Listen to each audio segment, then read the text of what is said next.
Hello, everybody, and welcome to Conservatish, episode 195. My name is Peter Feliciano. Make sure you subscribe wherever you're listening. Make sure you share this. Make sure you rate, review, blah, blah, blah. On YouTube especially, hit the bell after you hit subscribe. And you can find me on Instagram at Peter_Feliciano or my backup account at Conservatish. And you can support my podcast and my music at patreon.com/Conservatish. Ladies and gentlemen, we have the wonderful Dunc Lempman from the Break the State podcast. Yay! Thanks for having me on, man. All right. Well, I didn't mean to start with that bad of a. I always go, yeah. It's not even I don't know. As far as branding, it's pretty shit brand, but it is what it is. People like what they like. Please, before we get into it, share where people can find you. Yeah, so my main platform is Instagram. You can find me there at Break the State Podcast, and my backup at break_the_state. I think I barely get on my backup, so I could be giving that out incorrectly, but there I am. And you can also find me on Twitter at Dunc Lempman, and on Facebook as well, YouTube, but I don't really upload there much, so that's pretty much it. Lovely. And let's go back. All right. Yeah. Thank you very much for joining me, sir. As I said before, it's going to be really hard not to stare at my face the whole time because I'm really attractive as well. So that's a double problem. But I was interested, especially in having you on, mostly because obviously the name of the show is Conservatish. I've had people from all walks of life, especially the last year, though, as we were ramping up to the election. I mostly started focusing on non-white non-liberals, just because I really hate identity politics has been my main focus this last year. At the same time, the guy I just recorded with earlier today, James D, and then you, I like people who I think he specifically called himself a libertarian. I've had full-on socialists on my show. I've had all kinds of different types of people. And the main goal of the show is to humanize the often dehumanized. And these days, people who are non-liberal or don't toe the entire line of the liberal ideology are dehumanized. And so I wanted to have a place where, listen, not only is it okay if we disagree on politics, which you can buy this shirt at peterfeliciano.com, but also most people are actually quite reasonable regardless of what they believe inside the chambers of, politics. Most people, even leftists, when I get them alone, get them off of social media, they're actually pretty reasonable people. That's my experience anyway. So please give a kind of a rundown of what your where you stand at. Like, are you an anarcho-capitalist, or I didn't even pronounce that right? Where do you stand on things? Yeah, so I like the term anarchist. I think is the most simple way to break it down. I used to call myself an anarcho-capitalist for sure. One of my old screen names was ANCAP Revolution way back in the day. I don't know, maybe like 5 years ago or something like that. But I've kind of strayed away from the capitalist term lately. I still would say I 90% or more agree with anarcho-capitalists on most things, but especially when trying to speak to people that don't share the same beliefs as me, I find that the word capitalism is a difficult pill to swallow for a lot of people. For one thing, everybody has a different definition of what capitalism is. So the left will call capitalism, what we have now in the United States, and I don't refer to that as capitalism. I think what we have now is a very corporatist, fascist system, and it's definitely not my idea of capitalism. But I also think that anarchism just encompasses, it doesn't matter if you're a right-wing anarchist or a left-wing anarchist. My ideal world would be that people would be able to organize under whatever economic structure they say fit, as long as it's voluntary and nobody's forced to comply. So while I do, prefer a free market system, I think that if people want to join up in a commune, as long as nobody's being held there at gunpoint, they should absolutely be free to do so. So that's why I kind of prefer the term anarchist. I also, if I'm talking to like a normie type of person that's not real into politics, I might just call myself a libertarian, just so they don't think I'm somebody that, throws bricks through glass and stuff, you know what I mean? And Molotov cocktails and shit like that. So sorry, I don't know if I'm allowed to curse on here, but. Oh, yes. Oh, okay. No, yeah, this is that show. Okay, continue. Yeah, so I mean, I might call myself a libertarian, or voluntarist is another term that would probably get used a lot amongst people like myself. So basically, I just believe that every person is born free. Authority is an illusion. You own yourself. That's my slogan. So that's what you can, on the back of my t-shirt that I sell, it says authority is an illusion. You own yourself, right? So basically you are the authority over your own life. You get to make the decisions that are best for you, and nobody has a legitimate moral authority over your life. They may believe that they have an authority over your life, but how can you give a right to somebody that you don't have? So I don't have a right to tell you how to live your life. Why should you have a right to tell me how to live mine? So live and let live is basically the breakdown of it. So right, yeah, I'm kind of new. I got turned on to you through Anti-State. Someone. It's so cool. The little. I mean, as much as I've disliked many things that have happened the last year, there has been a really cool flowering of my relationships and the community on social media, specifically on Instagram, mostly with finding people who are somewhere in the middle, people who are somewhere somewhat reasonable. One of the main taglines of my show is like, can't I like gays and guns? Do I have to pick a fucking side? Like, what, you know what I mean? Where like even, yeah. And it's very rare that people who are Trump voters in my kind of wheelhouse have said shit that I'm really against. In fact, one of the only ones was a couple weeks ago when they kicked out stupid ass Brandy Love at a Turning Point USA. Like I'm like, and then I saw a bunch of people. Like I even saw one I follow, and I'm gonna record with him next week. But Kangman Lee, one of the followers who I got introduced through him, tweeted, "Make porn illegal." I'm just like, what the fuck? Can't I? Yeah. Did we really mean it when you were saying you liked Trump because of autonomy and freedom of speech? Did you really fucking mean it, or did you just want people to have freedom as long as they stick within the boundaries of your desired product of freedom? You know what I mean? Like your definitions. I think a lot of people are like that. Yeah. And it is a normal human thing. But as a mature individual who works on himself, both mentally, spiritually, emotionally, physically, whatever the fuck you want to call it, I know that I have to take myself with a grain of salt sometimes. I don't want to just immediately pick sides and other people and whatever. Sometimes we use generalizations to put things in boxes, but it's not helpful for especially for keeping this a big tent. Would you say, because I think one of the things I really appreciate about getting involved, that's why I started talking about community thing, is because being turned on to you and Anti-State and a bunch of people in the I forgot the name of the lady who was on your show, Carrie Wedler. Yeah, there you go. Was a really interesting conversation, specifically because there is this world when we're thinking about the dichotomy and the binary of Republican and Democrat or conservative and liberal. There's this growing third party-ish. The guy I had on earlier was a full-on libertarian. Do you stand with the idea that voting, unless it's, stolen, that voting is the best way to get towards real freedom in that way? Do you know what I mean? Yeah, I would say no. I don't really advocate for voting. I'm not 100% against it. So there's a lot of anarchists and voluntarists who would basically say that voting is violence, right? So when you cast a vote, you are asking the government to act on your behalf to enforce your ideal society onto other people. So we have to remember that everything that the government does has a gun behind it. So if you don't comply, you will die, basically. So every time you vote, you are voting for somebody to enact your beliefs onto other people.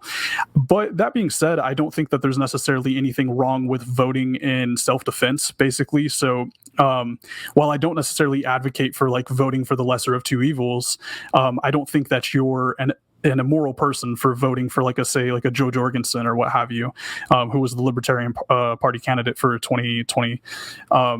I didn't love her. I didn't think she was all that great, but I don't think that you're a bad person for voting for her. But do I think that's the best way to get something accomplished? Probably not. I think on a local level, you can definitely get a lot accomplished by being involved in local politics. But as far as like nationally, especially with the last election, that's kind of proven that there's no trust to be had in the voting system. I haven't had trust in the voting system for quite some time. I think probably since 2012. I had just had very little faith in the voting system. I've been somebody that was like a big follower of like Alex Jones back in the day, so I've always kind of been wary about the people behind the scenes pulling the strings, and whoever they want to win is going to be who wins most likely. So I don't know if that answers your question exactly, but no, it does. On that same tip, do you still fall in line? Like I love Alex Jones. not everything. That's the thing, is that that's the whole point of my damn show, is that like a lot of motherfuckers I agree with a lot, and I don't think there's anybody I know who I agree with 100%. Most people, it's like a 90. Like, 90's a good, 70's a good, as long as you're not trying to force me to do what you want me to do or trying to take away, rights. But that is an interesting idea when it comes to the voting being violence in a way. Do you personally, and I'm not saying libertarians, I'm not saying anarchists, I'm not saying, do you personally believe there is such a thing as objectivity then when it comes to morality? Oh, that's a good question. That's such a deep question.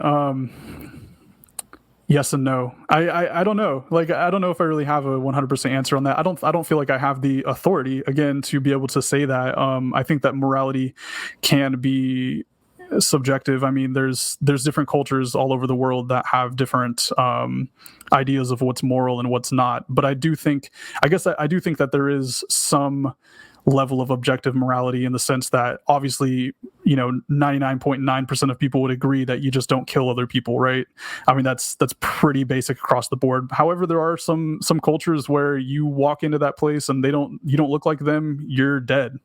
And they have no problem with that. So, or if you're a guy who sucks dick, we can throw you off a roof. Yeah, exactly. And so it's kind of hard. Like, I'm not really one to push my morality onto other people, unless in doing so is a way to prevent me from being a victim of your policies, right? So if your policies are affecting people negatively and creating oppression or tyranny in their lives, then obviously that's something that's immoral. I don't know if there's a clean slate 100% objective morality, but I think there are some things that can probably be said are objectively immoral or moral. Right. In the way, going back to that thing that you said at the beginning when it came to the idea of people having the freedom to choose either a commune or capitalism or whatever, how would that look when we're all spread out and evenly distributed the way we are in a specific country? Well, I would like to see decentralization. I think would be one of the best things. So I'm very big on secession. I'm very big on decentralization. So I think it's ridiculous that we have one president for 300 million people in this country. I would love to see California and New York and Texas and whichever other states break off and do their own thing and kind of experiment and see what works best, right? So again, I don't have all the answers for everybody, so I can't tell you that communism is not going to work for you. It probably won't. We've seen it fail a million times, but I'm not a fan of communism. But again, I mean, I'm also somebody that's really a big fan of Kaczynski's manifesto, the Unabomber manifesto. And so like God, I love my show. All right, let's pause that. Well, all right, if you want to come back to it, you continue on with your point and then we'll come back to it. Well, so what I mean by that is, like, I'm not a big fan of huge centralized economies, whether it's capitalist or communist or what have you. I think that, again, decentralization, I think that the smaller the community, the better. Like, I'm a big fan of the Amish. I don't think that they're the best. Like, I'm not religious, I don't think, I'm sure there's some fuckery that goes on with the way that people get treated in those communities, but I think their autonomy is beautiful. I think the fact that they can be outside of the purview of the United States federal government for the most part is great, and I think that we need more of that. So I don't think that, I live in Texas. I don't think that my life should have anything to do with what goes on in California or what goes on in New York or what goes on even in Louisiana, which is right next door to me. I don't think that my life should have anything going on with a city over, you know what I mean? Something that's 100 miles away. It just doesn't. I think that we should focus on our community here with our neighbors that are next to us that actually impact our daily lives every day, and not stuff that goes on, thousands of miles away. Right. What do you feel? Texas is, I believe, probably the best example, although Florida has done some cool shit this last year. And again, I'm not saying I agree with every single thing that those states do or those government bodies do, but just going, fuck you, I'm going to do what I want. I like that. And I like that about Texas. And that's kind of deeply inbred in Texas, is we're going to do whatever the hell we want. Good or bad, we're going to do whatever we want. Do you attribute... No, let me go to this point first, or this question first. What do local communities or local governments, state, county, whatever you want to call it, what are they doing right? What are they doing right? Meaning, let's take Texas as an example. What things? Because there are a lot. Because I was thinking about that. The difference in roads from one town to another can be vast. The difference in tax percentages can be vast from one town to another. The difference in focuses around, when I would drive through California, the Bay Area was a hellhole in a lot of ways. But then when I would, 20 minutes outside of the Bay Area, you would find cow farms, and you'd find signs that, like, vote for this guy because he's taking care of our water. And like something that we're completely, that us 20, 25 minutes down the road have no idea about. We're just myopically focused on the tech or the this or the that, or controlling the world and, pandering to everybody. But what do you feel like? Are there any positives to what's going on, to the way we currently have it? Am I making sense of my question? I think so. I mean, like, I guess taking Texas for an example, with our governor, Greg Abbott, I know he got a lot of praise for, like, ending the lockdowns sooner than some other people did, and ending the mask mandates and stuff like that. I don't think he deserves that much praise for it, because he went along with it all from the get-go. So, like, it's great that we stopped doing it sooner than other places, but we started at the same time. So, I mean, yeah, but I do love, at least one of the things that he's done recently is pass a lot of good gun laws, or basically constitutional carry. So starting in September, I think it's September 19th, if I remember correctly, I could be wrong on that date, we can openly carry or conceal carry handguns without a license. Now, a lot of people already do that anyways, and I don't give a shit about your license, frankly, but the fact that we can walk down the street and no longer have to be worried about being stopped by a cop and asked if we have a license to hold that gun, I think is a beautiful thing. On the flip side, I don't agree with the laws that they're passing against abortion. While I may not necessarily agree with abortion on its face, I don't think that it's the government's place to step into that. I think that's more of, something with the family, with the community, schools, churches, stuff like that to take care of, not the state. So I think there's some good and some bad with autonomy. And one of the things, that I love about Texas is that, again, the guns and kind of saying fuck you to the federal government with that has been pretty awesome. They're also, I don't know the exact details behind it, but basically they're saying that we can have suppressors now on our firearms. That is something that is mostly federally illegal, if I'm not mistaken. So now the ATF is trying to step in, and so there's a big hoopla about that. So I don't know if that answers your question, but I like I like and I also hate some of the stuff that Abbott has been doing. Same thing, like I've been looking at Florida and I really love some of the stuff that DeSantis is doing, but I don't like him. I don't want him to be my ruler. You know what I mean? Like, I'm still an anarchist, but I think it's great that he told businesses that they can't require a vaccine passport. And there would be a lot of people who consider themselves free market capitalists that would say, well, that goes against these private companies being able to operate in whichever way they see fit. And I'm like, yeah, I see what you're saying, but this is about people's freedom. And so I think I'm going to side on the freedom to be able to do business without having to show you my medical records, Right. Yeah, that's a good answer. I like that.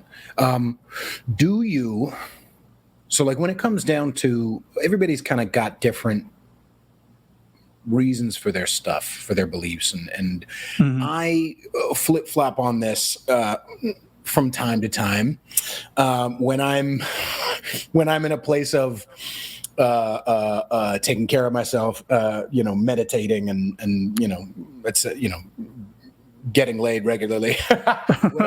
when I'm taking care of myself, I flip-flop on things. But the ideas that I'm trying to, mostly what I'm putting forth is, I'm anti-government when it comes to lots of things, mostly because I don't trust I know humans. Yeah. I know humans, and I know, well-intentioned or not, it gets taken advantage of. There's also the other side, the Alex Jonesy Moore side, which I still appreciate, which is it's always been malevolence and it always will be. You know what I mean? Whether it be, regardless, I'm down for get the shit out of here because, if you've ever been to the DMV, you ever listen to Yaron Brooks? Yaron Brooks, that doesn't sound familiar. He's an economist, is big on Ayn Rand and talking about things like that. Oh, okay. I think I heard him on Lex Friedman with Michael Malice, if I remember correctly. If that's the same guy I'm thinking of. He's got a weird voice. He's like, economy is to. It sounds almost like a Ben Shapiro, like an old Ben Shapiro. Anyway, I wonder if he's Jewish. Okay, but there's this idea from his standpoint where he's like, he holds up a phone. He's like, can you imagine if the DMV was in charge of creating this? That's why capitalism is a good idea. Yep. I don't believe in capitalism without. It's hard to think about it, but let me get down to the question. The question is, do you err on the side of malevolence from the jump, or do you err on the side of it doesn't matter if it's good intentions, it will be taken advantage of and used to fill the pockets of pieces of shit anyway? Yeah, I think there's a meme, and it's like a circular argument, right? It's like, I don't trust people, so I should elect people, or people are untrustworthy, so we need a government made up of people, but people are untrustworthy. You know what I mean? So I think, power corrupts, as they say. So it doesn't matter whether it's good intentions or not. Their money's always going to get involved. People are always going to have an agenda, and they're going to want to have more power and more money, more wealth. And that's not just capitalism. That's been shown to happen in communist countries as well. So, I don't think it matters what economic system is put in place, as long as there is a class of people who are considered an authority and they're allowed to do whatever the fuck they want, they're going to take advantage of that. So I would say that it's not necessarily from the jump. There could be good intentions behind it. But again, I should be able to be free to make my own decisions without having somebody else dictate to me what I must or mustn't do, so long as I'm not harming other people with my actions. Right. So that being said, I do firmly believe that there are people behind the scenes pulling the strings. The whole Alex Jones thing, how deep that goes, whether or not it's, some people will say it's been the same families for the past 1,000 years. I don't know if I necessarily believe that. But there's definitely somebody pulling the strings at any given time, for sure. Right. So.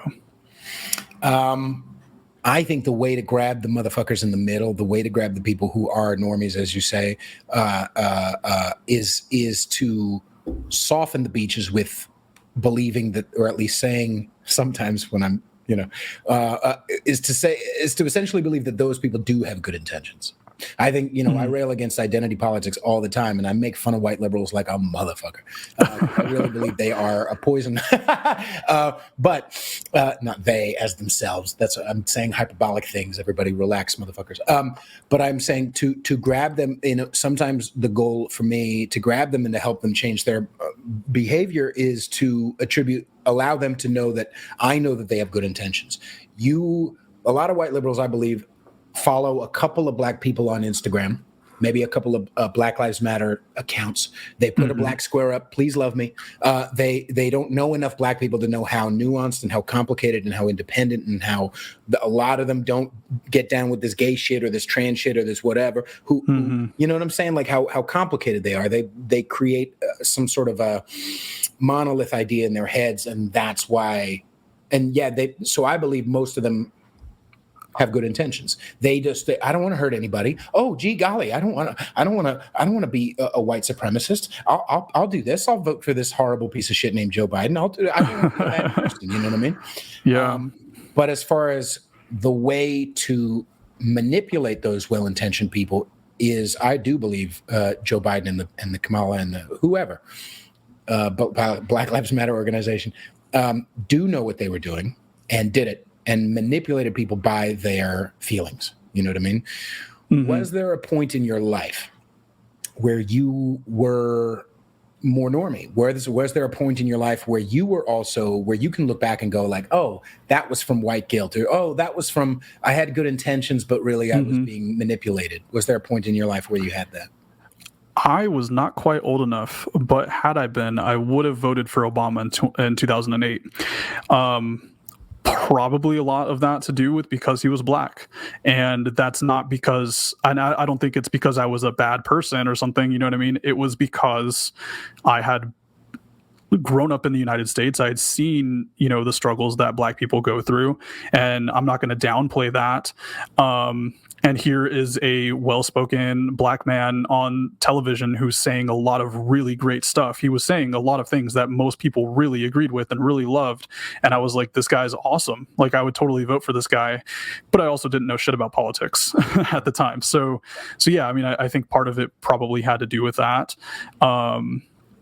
I can't even remember now who was even running against him in 2008. So that probably tells you, something as well. McCain.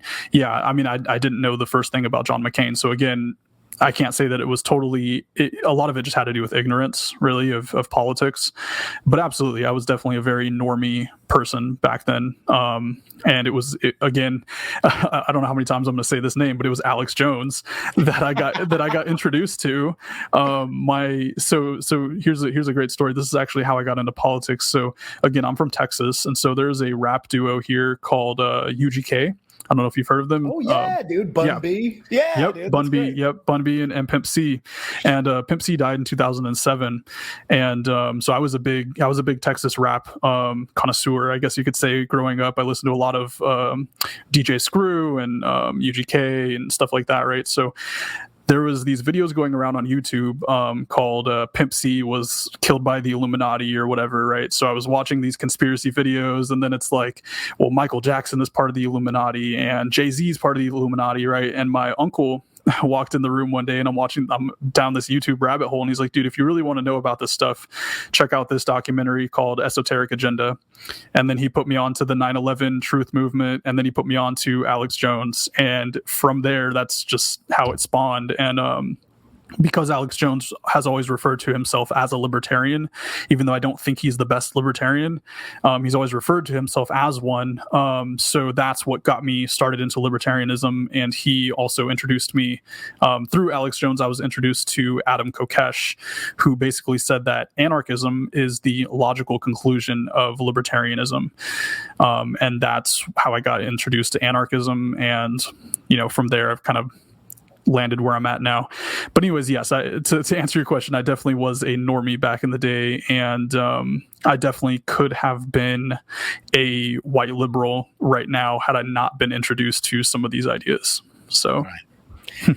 Yeah, I love Carrie said that same thing in your latest episode, where and I was talking about this on many episodes, but the majority of the people I know who are anti-liberal now or non-liberal, or I just put it up under the big umbrella because I really believe I'm not saying that Rhino Republicans or whatever the GOP is much better, because I think it's, like a lot of you guys believe, it's two heads of the same fucking dragon.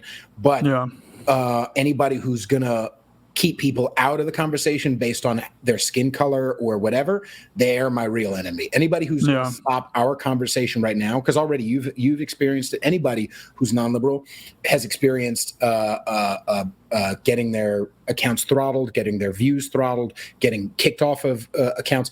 The main drive behind that is not the motherfucking GOP. It's cocksucking ass, liberals. So my main push against that is that. But at the same time, going to damn it, what was my train of thought? I was essentially just feeling like, oh, that's what I was saying.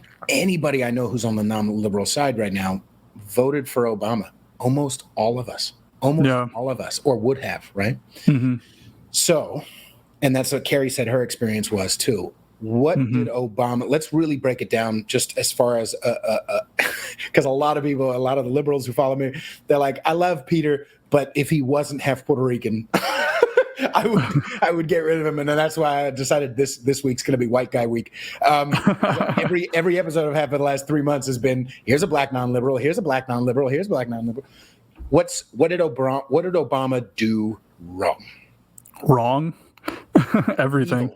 Okay, great. I mean, he can. I mean, just think of all the worst stuff that Bush and Clinton did, and then ramp that up.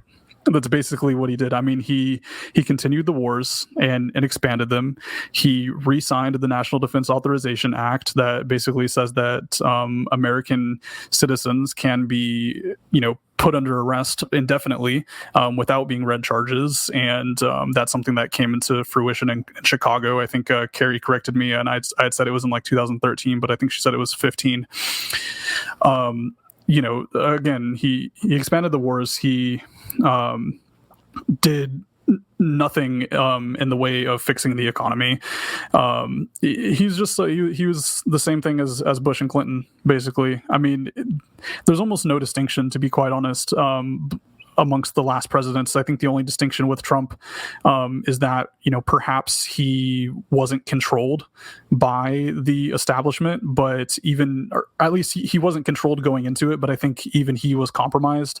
And I wasn't a fan of Trump, but I could see, that some people could, believe that he was independent, you know what I mean? Like, he wasn't part of the establishment, but even he filled his cabinet with establishment hacks. So I don't know if Obama had good intentions going in, but he definitely didn't live up to his campaign promises. He didn't end the wars. He built the cages that the children are sitting in at the border right now, which, Joe Biden said that he was going to get rid of. And of course, nothing has changed with that. The stuff that got blamed on Trump that was actually started under Obama, you know what I mean? Tried to start the war with Syria, and then they say that we didn't actually go to war with Syria, but we did. It's just not official. So he just same shit, different day, basically. Right. The hope and change line just didn't come to fruition. Right. On that tip, before I get distracted, what would be the real anarchists' answer to Russia?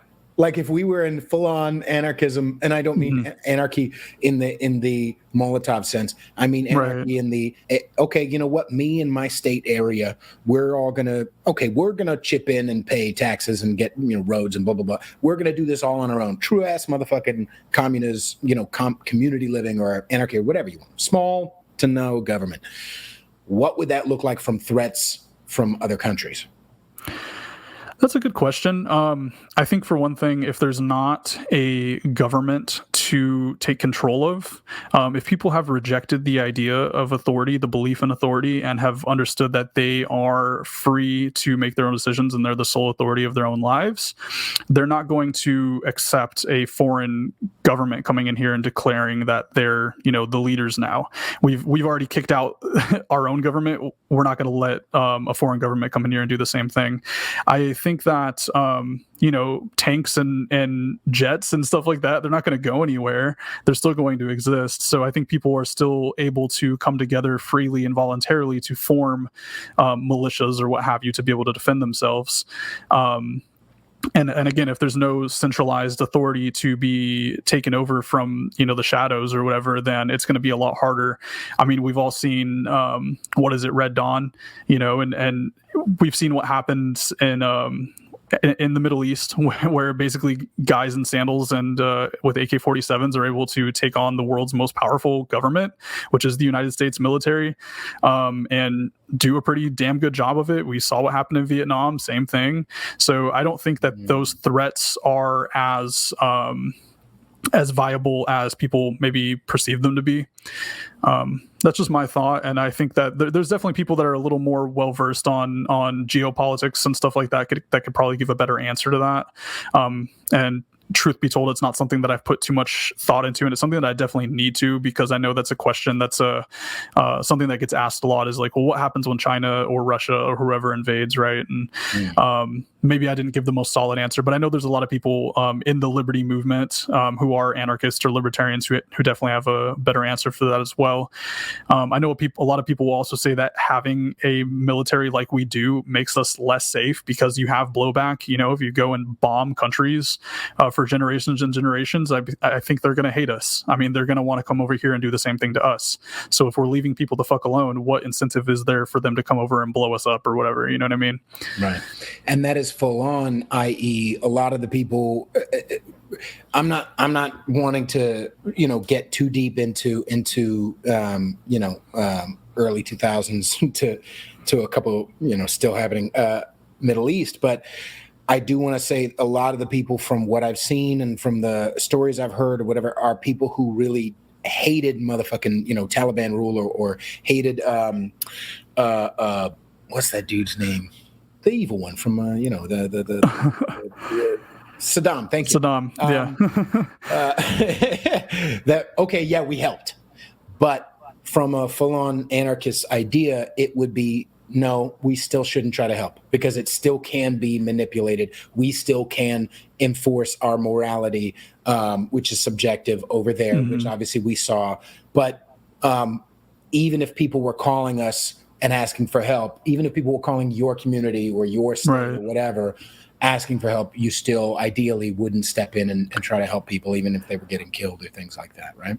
I wouldn't necessarily say that. So I think that there's a lot of people that, like, for instance, people that join the military. I think most people that join the military do so for the right reasons, or they just need the money, right? They're promised a lot of stuff that usually never happens, but I think most people have a need in their heart to help other people. And so, for instance, there was, I remember Vice put out a story many years ago about people that were voluntarily going to join these militias and fight against ISIS in the Middle East. And these were not U.S. military soldiers. These were just people going out there on their own fruition and doing this. I don't think there's anything necessarily wrong with that. I think if somebody's asking for help, if there's a standing army in their town that's harassing, killing, pillaging, raping, and all that stuff, and you want to go and help them, that's great. I just don't think that there should be taxes collected by force, by the threat of violence, to fund a giant military to go drop bombs and turn the whole place into glass. You know what I mean? Right. If people need help, absolutely help them, but don't play world police and decide that we're going to, quote unquote, bring democracy to this nation or whatever, when really we're just over there to take their fucking oil and opium. Right. So especially, I had the these two girls black and white issue. I'm not sure they're doing a show anymore, but they're over in Scotland, and talking about abortion, and one of the things that they brought to light was the fact that last year and years ago, Bill and Melinda Gates, those wonderful, well-intentioned motherfuckers, went to Africa and just gave them a bunch of abortion money and abortion, just here for your abortions, even though it's illegal in your country. Here's the materials. Here's the way to do it. Here's a bunch of money to kill kids, and regardless of the morality behind whatever, it was being utilized and manipulated and taken advantage of. Surprise, surprise. And one of the ones, I believe it was Nigeria, I could be wrong, where their makeshift abortion clinic was raided, and they found like piles, I think 10 embryos just put in the back, like 10 aborted fetuses just in the ground in the backyard somewhere, like Jesus fucking Christ. And it's because of well-intentioned world police motherfuckers like Bill and Melinda Gates going over there and enforcing morality, I like how you put in quotes well-intentioned. I don't think that Bill Gates is well-intentioned at all. In Minecraft, guillotines and wood chippers. Guillotines and wood. Oh, okay. All right. In Minecraft. I'm just going to leave it at that. I'm not going to get into any more detail on that. But no, fuck Bill Gates. That guy's scum. Turned? How think because he was just a dork. I think. Going to the. I made this point. I think I'm going to make a shirt for it. Everybody is Revenge of the Nerds. A lot of the worst people, the scourges on our life, are Revenge of the Nerds. Ta-Nehisi Coates, right? Who wrote? He's a comic book nerd telling his kids, "You'll never be able to make it, even though I made it." There's also Bill Gates, Mark Zuckerberg. These are people who felt powerless, who now all of a sudden have a taste of power, have a bunch of people around them saying, the only way, the ADL and whatever, the only way to protect us is to stop people from talking, stop people from spending, dehumanize these motherfuckers, spend money, right? So they're like, okay, well, I want to keep this money. I want to keep this inflow of attention and power. So of course they're going to stop. How soon do you feel it turned for Bill Gates, where he was just a kid in a garage somewhere, and then, or do you feel like maybe it was right away? That's a good question. To be honest, I don't know if I really have an answer to that one. To be quite honest, I'm not entirely sure, but he's said a lot of things in the past that really make me weary of his intentions. But I don't know if I could necessarily pinpoint a time, whether it was from the beginning or not. That's a good question. I'm not too sure. What are some of the things he specifically has done that you find morally repugnant? Well, he's advocated for depopulation and for controlling the world's population. And one of the ways he said that he would do that was with vaccines, and that's a real video. Everybody can look it up. I'm not saying that the COVID vaccine is causing people to become infertile, but there's been a lot of people that are saying that after taking the vaccine or being around people that have taken the vaccine, their menstrual cycles have been off, or happening twice a month, things like that. And so maybe I had a tweet that I put out recently, is like, when the world's most powerful and well-connected people continuously say that they want to install dictatorships and control the world's population, I think we should probably consider that they might want to install dictatorships and control the world's population. Perhaps they're putting it in their own papers, they're giving their own speeches about it. You have the World Economic Forum doing that same sort of thing. You have the people, you have Agenda 21, Agenda 2030, a lot of things in the past that they have said that they want to depopulate the planet. And Bill Gates has been one of those people that has said that very same thing. And so for that reason, I don't trust anything that he does, anything that has his name on it, which is damn near everything these days. Right. So, cool to go a few more minutes? Absolutely. Okay, cool. So when did you start your show? I started my show, I'm coming up on a year now. It was September of last year. Great. And what was the impetus for it? To have conversations like this, to piece apart? I mean, you've had some great guests and stuff, but what was the main? Yeah, so I started an Instagram page back in around 2012, 2013, something like that. And I didn't really have a political home yet at that time. I called myself a libertarian, but I also kind of thought that like the rich didn't pay their fair share of taxes. And I was also kind of like, pro border control. So I was kind of all over the place. And I started learning more and more about anarchism, anarcho-capitalism, libertarianism, stuff like that. And so my page grew. I had a lot of followers, and I really enjoyed it. But after a while, it got really tiresome arguing with people all day, every day. And so I eventually, I think in 2016, I finally closed that account. And ever since then, I've just had an inkling, an itch just to kind of get back into it. And so I'll post stuff to like my personal Facebook page, and nobody gives a shit. Like most people don't care what I have to say. So last year, you had the lockdowns, you had George Floyd, all of that stuff. And I was like, I want to put my voice back out there. I want to just be another person that's advocating for freedom and liberty. So that's pretty much why I decided to start a podcast. And just kind of talk to people and help to implant more ideas of freedom in people's minds. So right. I really do feel like last year was, for me, I started the show in 2018.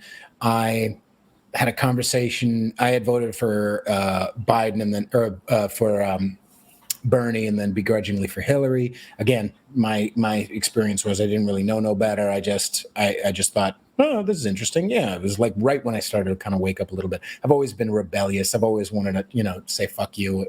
The minute a bunch of people all agree with something, the minute I'm like, which I like that about me. But I found that I had a conversation with an ex on the election night of 2016, and she was crying and saying we were all going to die. And I was like, I didn't vote for him, but I don't think we're all like, I don't think it's that fucking bad. And then through seeing a bunch of people all say that Milo Yiannopoulos was Satan, I was like, let me look up, let me actually do my own research. And I really started to dunk my head in a lot of good people, and it opened up my whole world. And then I wanted a place to rant, to have conversations, to really pick things apart, and also to say whatever the sweet hot fuck I want and joke around. And that's why I started Conservatish. But last year, a lot of people had that same experience where they were turned on completely. I think it went two different ways. I think a lot of people were like, screw it, I'm stepping back from the table and I'm going to take care of my little family, my little cul-de-sac, and fuck all of this. Or they were like, I need to speak up too. I need to speak up. I want to talk, Yeah. So how has your experience been?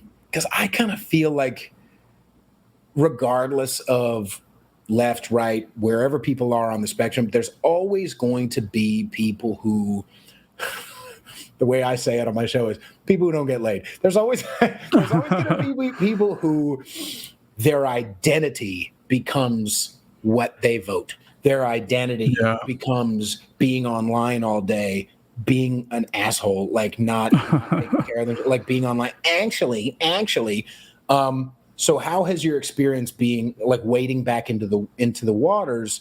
You've got a great little following. You've got a great community going, and I don't mean little. I mean you've got a great following. You got a great community.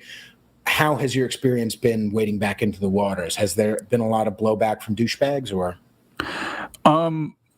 Yeah, I mean, I ask for it sometimes. I mean, I post stuff that like I know I'm gonna get a ton of conservatives come on my page and say fuck you, and I post stuff that I know a bunch of leftists are gonna come on my page and say fuck you. So I kind of ask for it sometimes, but definitely I like the community that I found myself in now more so than I did around like the time when I stopped in 2016. I think for one thing, a lot of people who called themselves libertarians and anarchists at that time were really closet fascists. Who like, I mean, it was the rise of the alt-right, and at that time, the alt-right was a lot different than what it is now. I mean, there really was a lot of racist douchebags and like people that wanted, a police state at the border and stuff like that. But they would, and that's fine. If you want to be a fascist, go be a fucking fascist, whatever. But don't call yourself a libertarian and say that you love freedom when you clearly are being so contradictory to your own ideals. But anyways, the community that I found myself in now, I really appreciate. I think there's a lot of great people that I come in contact with, and I do get a lot of shit from people on different sides of the spectrum. I get a lot of leftists lately, especially because I call myself an anarchist. Leftists despise me because anarchism comes from a left ideology originally, and it's very communist originally, and I don't buy into communism very much. Again, like I said, people can be communists if they want, but they're like, you're not a real anarchist if you're a capitalist and this and that. I get a ton of that. So yeah, it is what it is. Yeah. Insufferable doesn't need and insufferable is going to be insufferable. I know a lot of people who, were, as an example they were, social justice warriors, maybe not a lot of them, but they used to be social justice warriors, and now they switched over to I'm ultra Christian. And so before I wanted to stop your speech, and now I want to stop your speech for different reasons. It's like, okay, great, good for you. I mean, I'm happy that you voted for the guy I voted for, but Jesus, at a certain point, me and Mark Hughes, the comic, we talk about it all the time. I think I'd like to introduce you to, because he's a fucking phenomenal guy, but a good friend of mine. We always talk about not having a political home because I like gays and guns, or because deeper, I really don't like abortion, but I also like talking about eating ass. You know what I mean? No one really has it. It's like, if you're going to be anti-abortion, of course you have to be a stuffy douchebag. It's like, no, I don't want to be a stuffy douchebag. You know what I mean? I want genuine, and how people who don't have a political home have a home on social media, regardless of how Mark Zuckerberg and people want to shut that down. I think it's pretty great to see this thing flowering and to be a small part of it. It's pretty cool. Yeah, absolutely. I think people without a political home are growing more and more with each passing day. I have somebody that I talk about a lot on my podcast is one of my coworkers. He was a Trump guy, or he still is. He would definitely vote for Trump in a heartbeat. But over the last year and a half, with all the COVID stuff, he's just lost so much faith in the system, so much faith, and with the election fraud that happened, he's lost so much faith in the system, so much faith in the media, so much faith in corporations. People on the right tend to be, we're the party of the market, right? And we're going to trust the corporations, whatever they say. He's abandoned a lot of that, and I've seen a lot of change in him. And this is somebody that I think is probably a boomer or like late Gen X. Right on that cusp, and probably been a Republican his whole life. And again, I think he'd still vote Republican in a heartbeat, but he's at least feeling very betrayed by the establishment in a lot of ways. And there's a lot of people that are like that. I mean, I think, probably 25% of the population right now believes that the election was stolen, if not more. And rightfully so. That doesn't mean I'm a Trump supporter when I say that. And that's one of the things that I always get thrown at me by fucking leftists. They're like, well, you obviously love Trump because you think that the election was stolen from Trump. I'm like, I think that the DNC stole the candidacy from Bernie. I think that the GOP stole the candidacy from Ron Paul in 2012. That doesn't, I mean, I do support Ron Paul, but that doesn't mean I supported Bernie, and it doesn't mean I support Trump. Anyway, sorry, that was just that's something that a pet peeve of mine. That yeah, I mean, that's really if I know, as far as on the anarchist side, voting, we had that philosophical discussion earlier, but if our vote is not, shouldn't that be what we're all interested in? If there's anything without partisan boundaries, shouldn't that be it? Shouldn't at least taking an audit? Are you saying that the people are leftists? Are you saying that the people doing the audits are going to fudge the numbers when they get looking at the numbers that have already been put down? I don't understand why an audit would be against. You know what I'm saying? It's pretty morally reprehensible to not even want to shut down audits or to ban the audit war room Twitter accounts. That's some horrendous shit going on, Leftists have amazed me over the last year and a half, just the way they flip-flopped on so many things. It's funny because I'm a Trump supporter, right, for thinking that the election was stolen from Trump, but you're not you're somebody that claims to hate Joe Biden as a leftist, but you're saying that you think Joe Biden won the presidency fair and square. So does that make you a Joe Biden supporter any more than that makes me a Trump supporter? Like, what the fuck? Right. And then, you know, their admiration for this fact checking and censorship bullshit. I'm like, I thought people on the left were supposed to be against all of that. Hello. Right. You're literally backing, like, I see right now, and this is not something that's necessarily new, but I see it expanding more and more. We are falling further and further into fascism. That's what I see.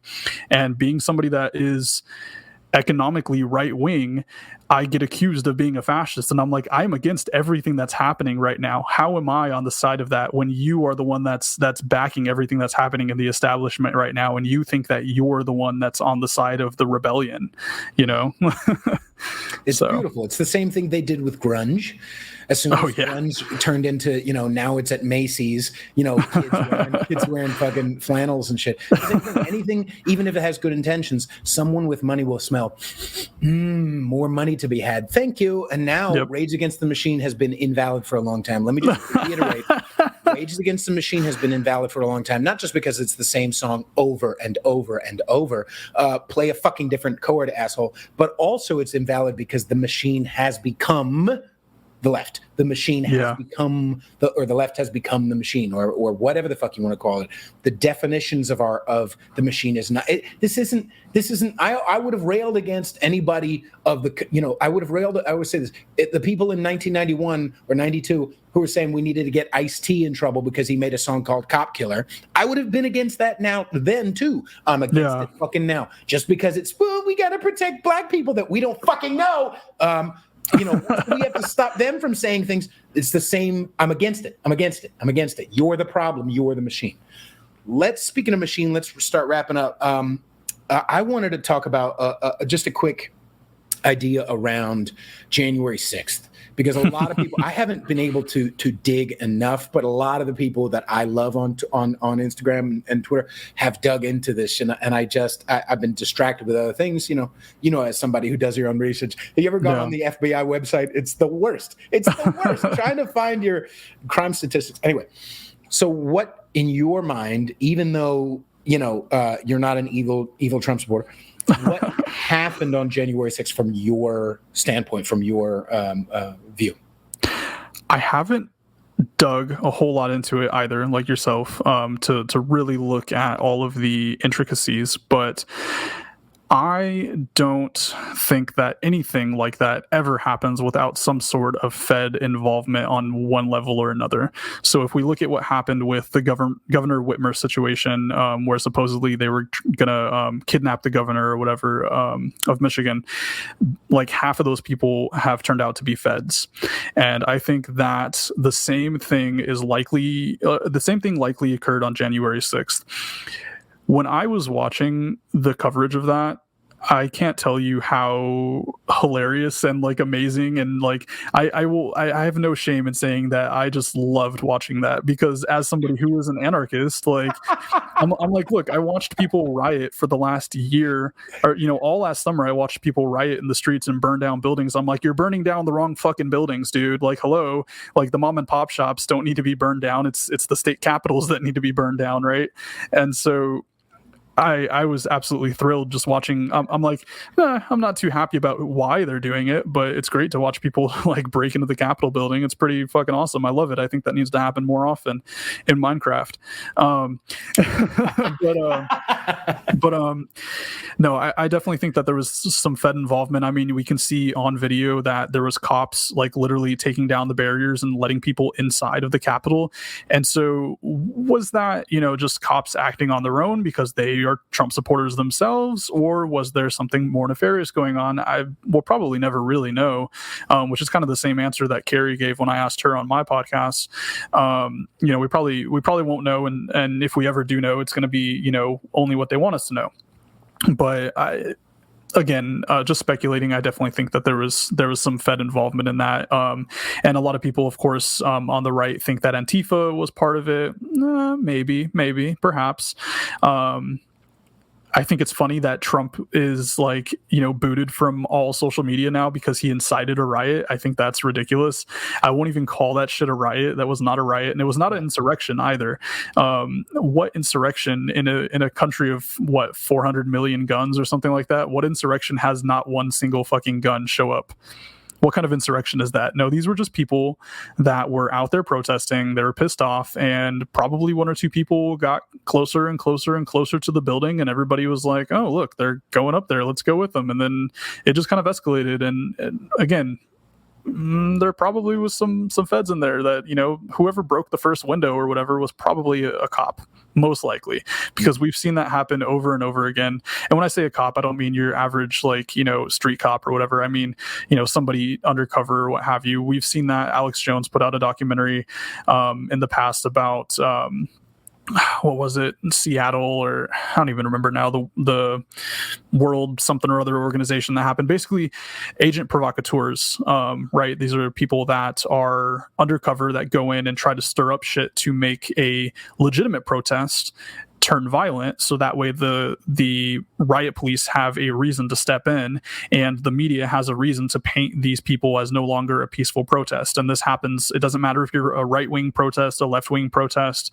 if you're protesting for Black Lives Matter, it doesn't matter what you're protesting for, there's always going to be somebody in there that's going to try to stir shit up to make it look bad. And that's what I think happened on January 6th. So there's also, I think it was Tucker Carlson that was pointing out that there's a lot of people whose names have not been released that were arrested in conjunction with January 6th. And it's kind of fishy. Like, why would their names not be released? Why are some names released and some aren't?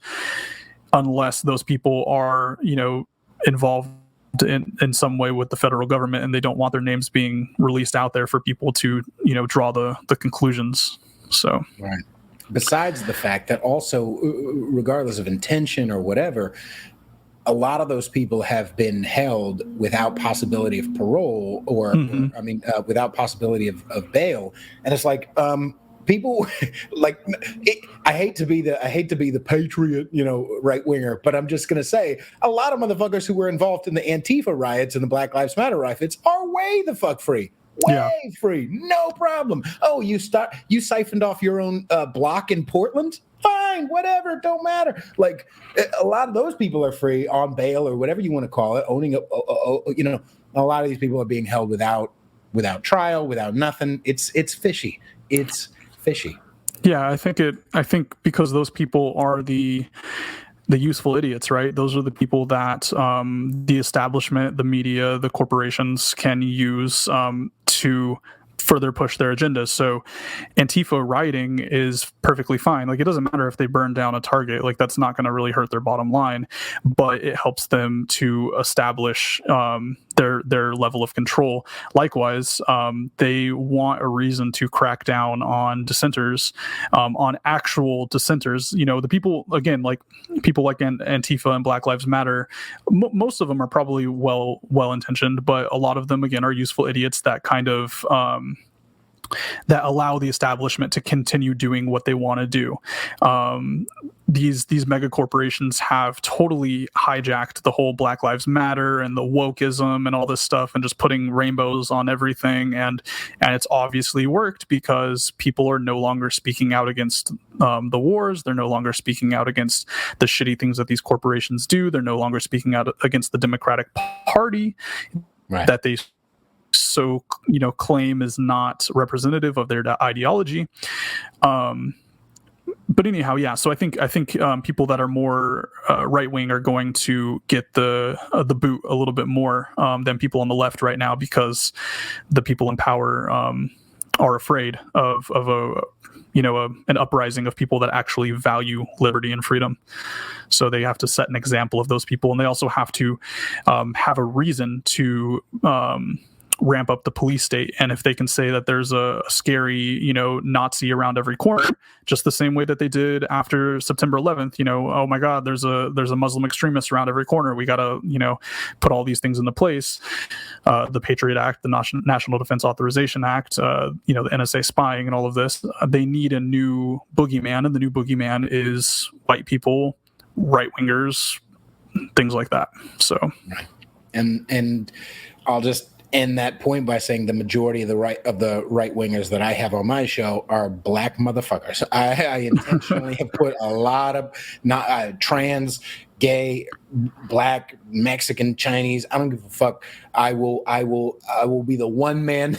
I will be the one man dike against the flow of identity politics if I need to.